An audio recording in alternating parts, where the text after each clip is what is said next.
Bueno, muchas gracias al Museo Regional de Chiapas y a Josué Lozada Toledo por organizar este maravillosa serie de charlas sobre la historia y cultura de Chiapas. También quiero agradecerles a todos ustedes por tomar tiempo para escuchar mi plática y trataré de mantener mi presentación emocionante. Así pueden olvidarse del insoportable calor que es el mes de mayo. Bueno, entonces hoy en esta práctica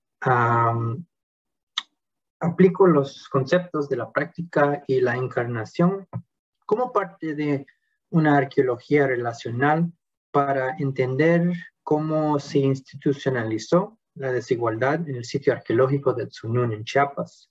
La comunidad de Tzunún fue habitada por los mayas principalmente durante el periodo posclásico tardío hasta el periodo colonial temprano. El sitio también es fuertemente fortificado con viviendas y otras estructuras que se agrupan alrededor de los picos en la topografía local. Yo argumento que los antiguos habitantes de Tzunún trabajaron con su entorno local para formar capa tras capa de defensa que a su vez promovía la desigualdad social. Dentro de un asentamiento fuertemente fortificado, las élites ocuparon el terreno más alto y mejor defendido, mientras exponían al resto de la población a mayores niveles de violencia. Estos diferentes niveles de protección inscribieron la desigualdad en el paisaje y lo perpetuaron a lo largo de generaciones.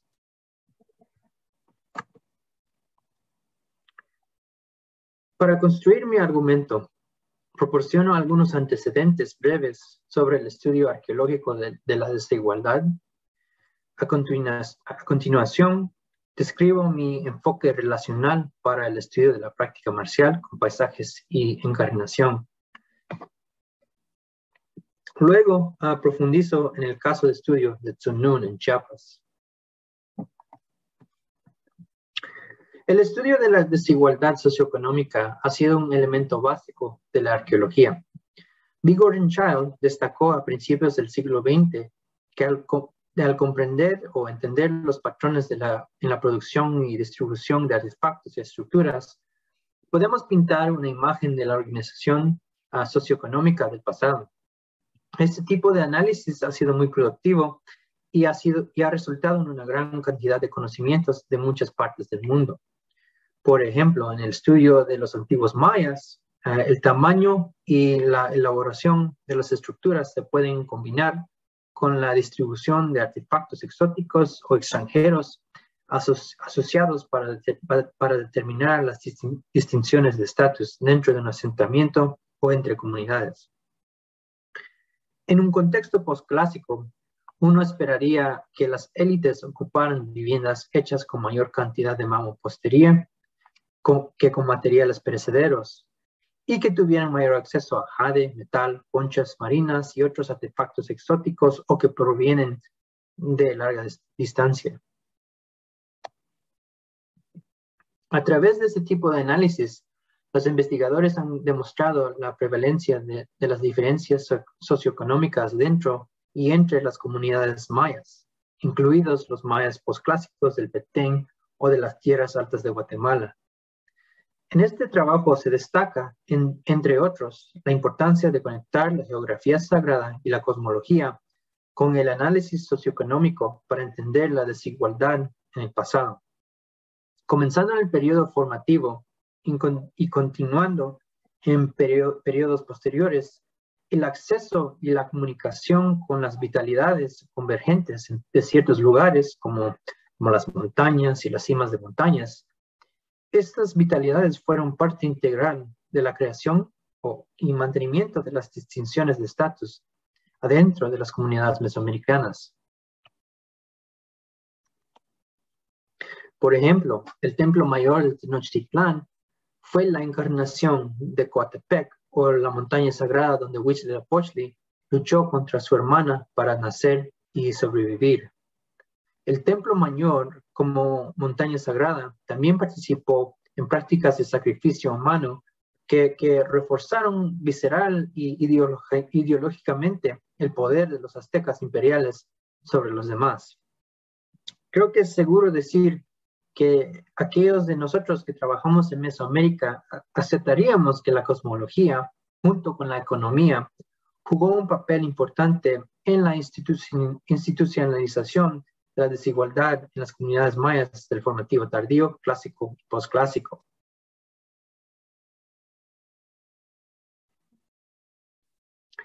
Mi investigación se basa en dos elementos básicos de la arqueología mesoamericana: el análisis socioeconómico de la arquitectura y los artefactos, el estudio de la geografía sagrada y los paisajes cosmológicos, y agrega un tercer elemento: la práctica marcial. En decir práctica marcial me refiero al estudio de cómo la gente del pasado hizo la guerra. Como destacamos Justin Bracken y yo en una próxima sección especial de la revista Ancient Mesoamerica, son críticas para el estudio de la práctica marcial las preguntas sobre cómo los mayas del pasado se prepararon y participaron en el combate, lo que necesariamente implica un análisis del paisaje. Mi enfoque del paisaje se basa en el trabajo de Wendy Ashmore y Tim Ingold para pensar en la experiencia humana con un mundo interactivo. En otras palabras, el mundo tangible e intangible no son un sustrato pasivo e inerte para el desarrollo de la agencia humana. Nosotros hacemos la cultura con los mundos materiales dinámicos y activos que habitamos. Esto incluye el paisaje o los lugares donde los humanos viven y hacen vidas significativas. A medida de que interactuamos con el paisaje y creamos lugares para nosotros mismos, que son relaciones que desarrollamos y mantenemos perpetuamente a lo largo de nuestras vidas. De esa manera encarnamos activamente los paisajes que habitamos. Esta encarnación del paisaje es fundamental, por ejemplo, para el análisis de isótopos de estroncio, que mide las señales químicas del agua, el suelo y las plantas locales, que se vuelven parte de nuestros propios cuerpos. Hacernos un lugar en un paisaje implica numerosas actividades que en algunos casos incluyen la preparación para la guerra. A través de la construcción de comunidades fortificadas, el paisaje también puede incorporar a los humanos.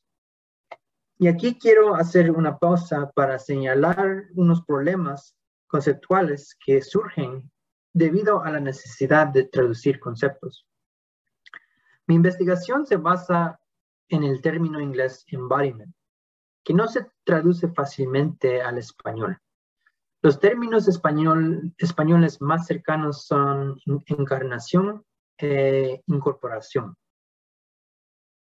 Ninguno de los términos capta completamente el concepto de embodiment porque el término en inglés se refiere ampliamente a algo que tiene o adopta una forma corpórea. Embodiment puede referirse a humanos, otros animales, pero también a paisajes. Tener una forma carnosa no es inherente al concepto de embodiment. En otras palabras, embodiment puede referirse a algo que se vuelve parte de un cuerpo con carne y hueso, pero también puede referirse a cuerpos tangibles en general.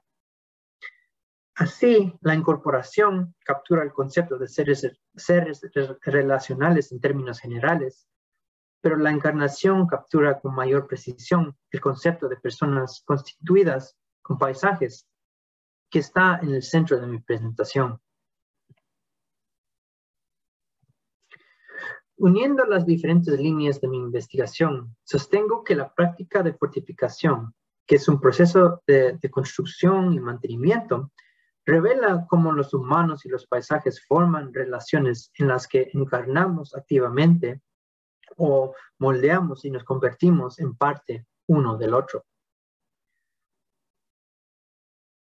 Ahora paso a mi sitio de investigación, que es Sunún en Chiapas, en el que argumento que el paisaje, la arquitectura, la geografía sagrada y la práctica marcial se combinaron para institucionalizar y crear desigualdad intergeneracional entre la comunidad.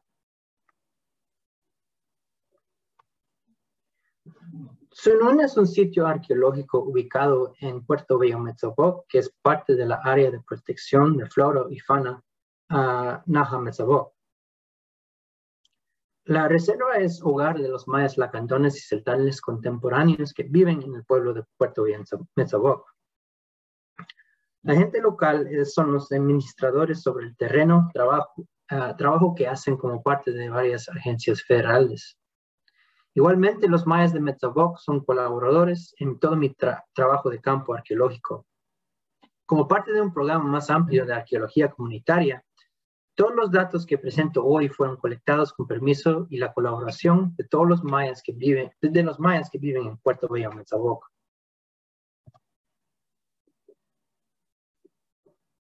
Sunún tiene algunas cualidades importantes que lo convierten en un lugar donde los mayas del pasado construyeron una comunidad fortificada.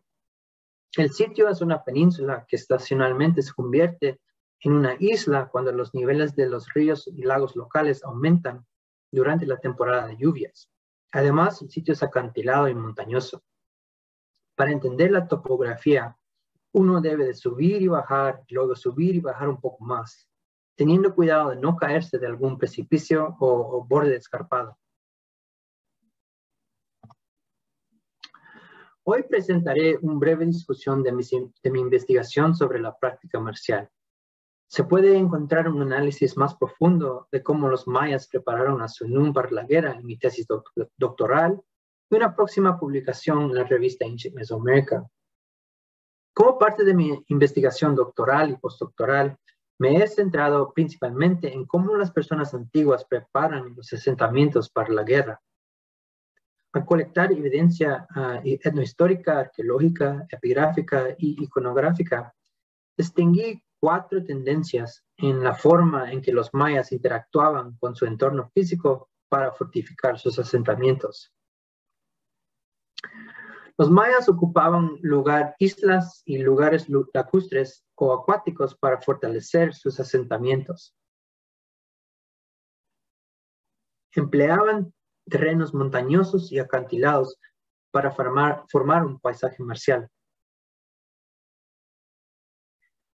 Construían fortificaciones para bloquear intencionalmente los caminos peatonales.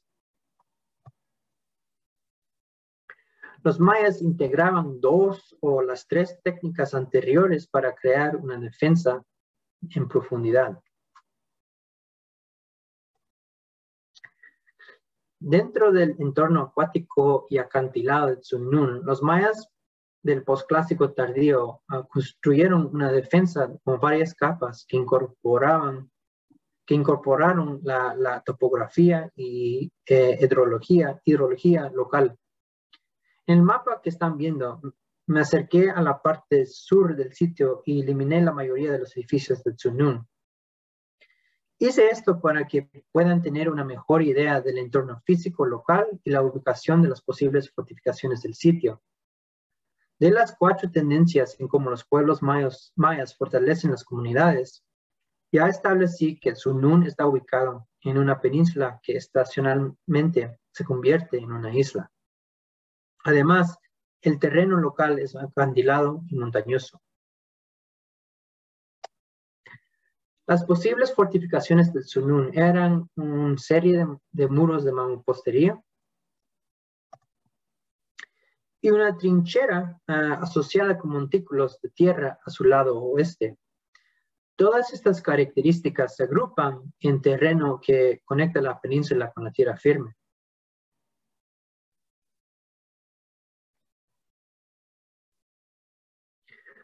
La colección de la cerámica a través de la excavación reveló que las posibles fortificaciones de mampostería de Sunún se construyeron durante el posclásico tardío y periodo colonial temprano. Para los posibles atacantes que ven ahora en la pantalla, la pendiente más suave hacia el sitio está bloqueada por 2 muros de mampostería que están marcados en los cuadros rojos en la imagen a la izquierda. El camino es Este camino que está bloqueado es un corredor angosto flanqueado por dos crestas que actualmente utilizan los mayas locales para patrullar la área protegida de Metzaboc. Si volvemos a mirar el mapa, pueden ver que el camino bloqueado es parte de una serie de paredes que corren a lo largo de una cresta. Esta serie de muros en la cresta contienen brechas. Ahora pueden estar pensando, ¿cómo podría una fortificación contener brechas? Y tomé esta pregunta en serio y investigué los espacios vacíos en los posibles muros de fortificación en Sunún. Estos espacios están marcados con círculos anaranjados. Las excavaciones revelaron secciones intactas de la pared y el levantamiento de superficie proporcionó evidencia de brechas no cubiertas con tierra. La falta de cobertura del suelo sugiere que las brechas o espacios vacíos se formaron recientemente. Por lo tanto, mis investigaciones revelaron que los muros fueron desmantelados, pues probablemente en varios episodios desde que el sitio fue abandonado. Las brechas son el resultado de procesos de formación arqueológicos, no de la falta de fortificaciones en el pasado. Sin embargo, nuestras investigaciones de una trinchera y montículos cercanos fueron ambiguas en términos de función marcial. La falta de artefactos y la forma U con poca profundidad de la trinchera sugieren que esta característica se formó a través del movimiento natural del agua. El análisis en curso de los datos colectados como parte de mi trabajo postdoctoral ha brindado algunas pistas sobre la trinchera y los montículos asociados, que tal vez se construyeron intencionalmente para agregar a las defensas del sitio. Por ejemplo, esta área de la orilla lagunar que están viendo estaba estéril en términos de artefactos, a diferencia de la mayoría del resto de la orilla lacustre del Sunún. Encontramos un montón de artefactos. Y si quieren saber más, no duden en preguntarme por correo electrónico.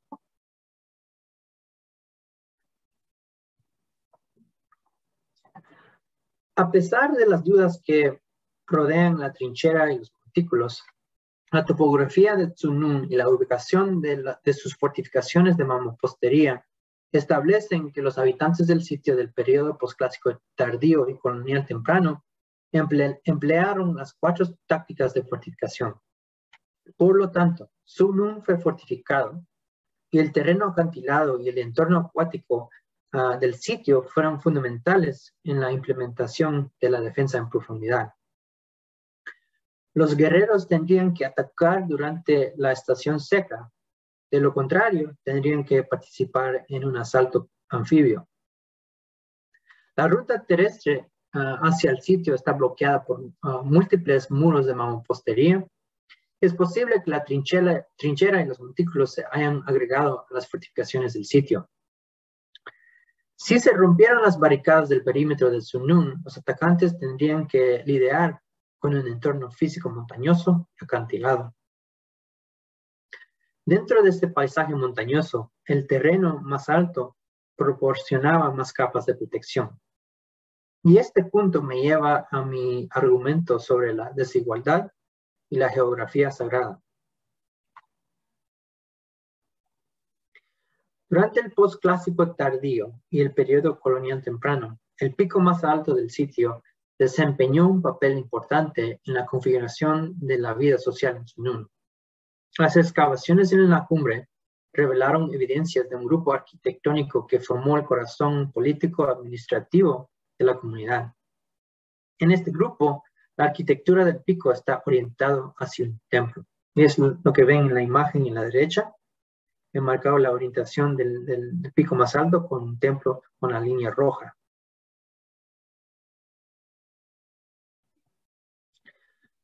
Para llegar a la cima, una persona tendría que subir las escaleras que conducen a un edificio y una plataforma que probablemente restringían el acceso a la cima. En la cima hay un edificio de 3 metros de altura compuesto principalmente de piedra caliza. Según el levantamiento de la superficie, solo el grupo de templo debajo de la cumbre contiene un edificio de mampostería más alto que la arquitectura que encontramos en la cima. Nuestras excavaciones revelaron que para construir el edificio de 3 metros de altura, los habitantes de Tsunun nivelaron el pico. Las excavaciones del pico también revelaron una falta general de artefactos. La limpieza de esta área es una línea de evidencia para apoyar que el pico fue un área público-administrativa. Con base en evidencia epigráfica, iconográfica y varias otras líneas de evidencia de todo el área maya, sabemos que el control y la protección de templos era vital para el mantenimiento del estatus de élite. Volviendo a Tsunun, la falta general de artefactos en la cima, junto con la alineación del edificio de 3 metros de altura y un templo, proporcionan evidencia de que el pico más alto del sitio sirvió como un espacio privado para la administración política y el ritual de la élite. Desde la cima del sitio, las élites, tal vez los gobernantes, podían contemplar las actividades que ocurrían en el grupo del templo más abajo de la cima.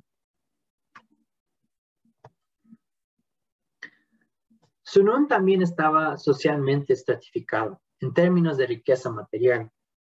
En el segundo pico más alto del sitio, ubicado al oeste de la cima que acabo de mencionar, los mayas locales y yo mapeamos grandes plataformas basales hechas de mampostería que juntas formaban un grupo de patio.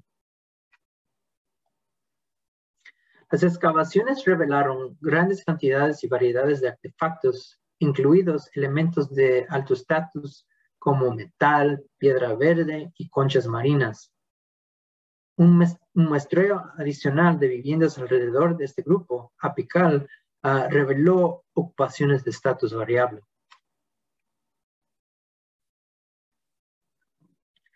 Y para dar una perspectiva más equilibrada de la vida social en Tsunun, me dirijo a una residencia de bajo estatus ubicada a lo largo de las laderas debajo de la segunda cima más alta del sitio. En esta área excavamos una plataforma que era la base de una estructura con un banco bajo.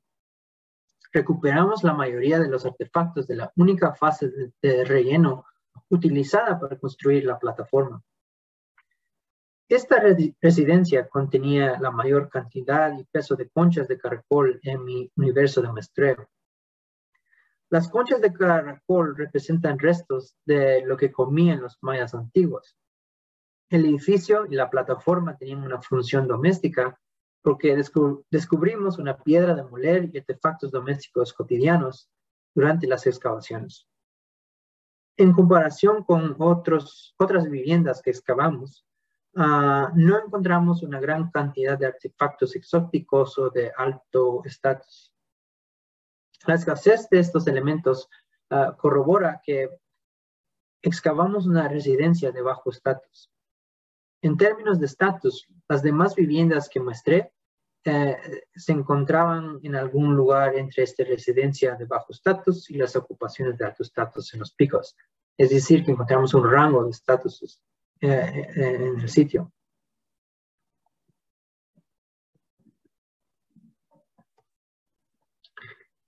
Desde 1200 hasta 1600 en la Era Común, Tsunun fue una comunidad socialmente estratificada, donde las élites mantuvieron y estanciaron su poder ocupando terrenos elevados. Durante este periodo, las personas de alto estatus construyeron su casa en la segunda cima más alta de Tsunun, y las personas de diferentes estatus vivían en elevaciones más bajas.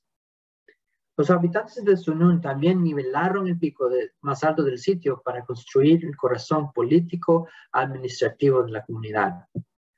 Por lo tanto, los hallazgos de dos grupos apicales revelan evidencia de ocupación de alto estatus en las cumbres. Al vivir en los picos, no solo canalizaban las poderosas asociaciones cosmológicas de las montañas y las cimas de las montañas, sino que también ocupaban el terreno mejor defendido de la comunidad. Ahora, junto todas mis líneas de evidencia. Durante el posclásico tardío y el periodo colonial temprano, Sunun fue fortificado de acuerdo con los principios de defensa en profundidad. Los habitantes del sitio trabajaron con el paisaje local, uniendo el terreno, la hidrología y la arquitectura marcial para hacer capas para demorar y detener un ataque. Entonces, si miran hacia la imagen que está en la derecha, aquí pueden ver las varias capas. Cuando vienen los atacantes, está la trinchera. Y si la trinchera no es una fortificación, luego están las crestas y el terreno montañoso que existe aquí en la parte sur del sitio. Y el único camino el camino más suave para entrar al sitio está bloqueado por muros. Y aquí también hay muros para atacar a los que están entrando al sitio. Entre este paisaje táctico, el terreno más alto brindaba la mayor protección. Dada su ventaja táctica, las élites ocuparon el terreno más alto y protegido. El pico más alto del sitio es un lugar de administración ritual y política. Las estructuras más grandes en la cumbre, la estructura más grande en la cumbre está orientada físicamente hacia un grupo de templos que juntos denotan un paisaje ritual. La investigación de la segunda cima más alta también reveló una ocupación de alto estatus en la cima. La desigualdad en el sitio se institucionaliza a través de diferentes niveles de protección. Las viviendas de élite y sus lugares de poder son los más protegidos, y las personas que viven en terrenos más bajos sirven como amortiguadores y por lo tanto son más vulnerables a los ataques. Debido a que la desigualdad está inscrita en el paisaje, generaciones habrían estado expuestas a esta potencial violencia física. A través de la práctica con el paisaje, la desigualdad fue encarnada por la propia tierra.